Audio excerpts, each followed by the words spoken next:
In The Hill, Lumet showed his willingness to take on new territories by dealing with a British army camp. Sean Connery plays a prisoner who rebels against the insane punishments imposed by the camp's sadistic staff.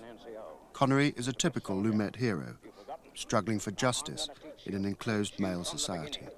I'll make you into something the army can be proud of. You double, drill, do any damn thing I tell you.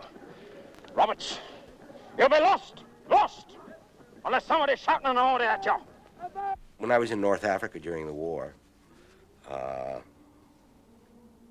was stationed for a few days outside of Oran, and there was a prisoners' enclave there for American prisoners. Everything from murder to getting drunk in Oran, you know, drunk and disorderly. And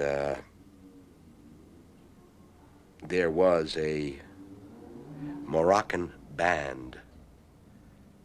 We used to call it Music Hill, on a hill in the middle of the camp, and they played all day. Now, I don't know how they stood it. I don't know how the guys in the band stood it, but I sure don't know how the prisoners stood it. And that's all you had to know to do that movie. That somebody could think of that.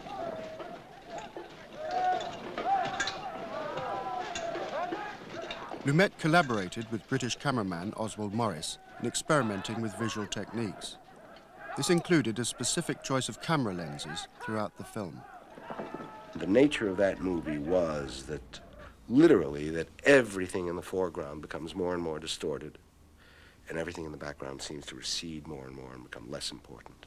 Even though the focus is clearer, it's much farther away. And I had made a decision at the beginning of that movie that I was going to shoot the whole picture on 3 lenses. The first third was shot on 24 millimeter, second third on 21 millimeter, and the last third of the movie was shot on 18 millimeter. And that was everything, close-ups, the works. But that was the basic lens plot of the movie. And that was to give a sense of greater and greater human distortion and background just receding,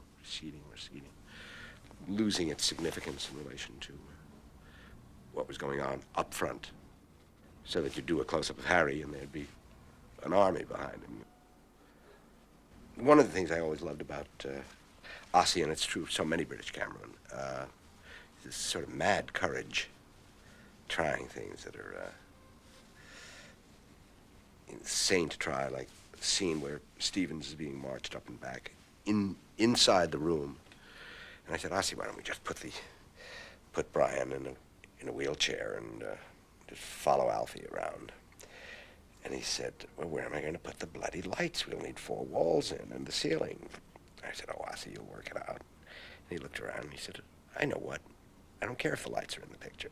And he just put the lights wherever he wanted to, and we shot them. There they are in the shot and all, and they look wonderful because it's part of the whole emotional violence of it. Hey, kidder, you're set for your ticket, you are. Left car. Bum, bum, bum, bum. Oh, hey, keep him up, boy, keep him up. About time,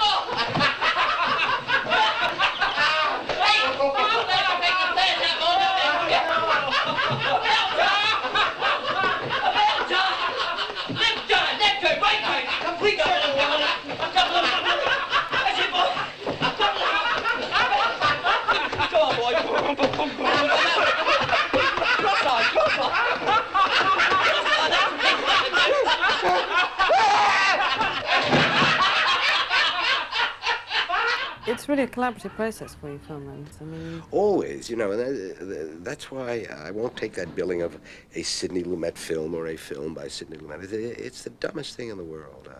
I'm dependent. If we were out shooting today, we'd be dependent on the sun. We'd be dependent on the clouds.